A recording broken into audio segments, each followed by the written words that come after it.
So again guys, no, mao na ni no 1.3 hectares elevated atong may kabadyo nya kini nya apil pa ng basakan kanang daghang karabaw that included to kabaw 3 na din na o baka ditong isa o kaw na tong isa guys, no.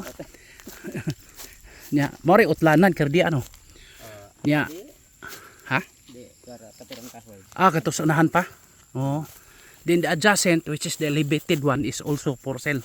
Mo final atas price adto kay murag wala ra maglayo ang ilang presyo. So basta again adjacent ra kanang gikuanan sa baka.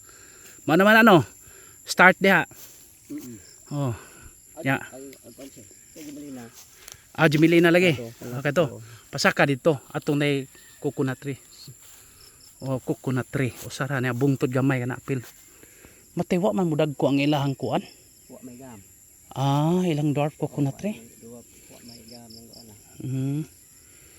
So nindot ning mapalit ning duha. 1.3 po na no. 1.3. Oh. Oh.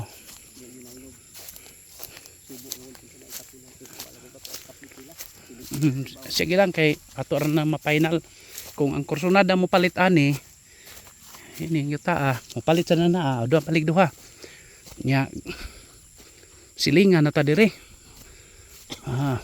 hangyo lang tag asin ani pwede na ta just nindutas baka kil kisan baka kil lamias bakan he oh.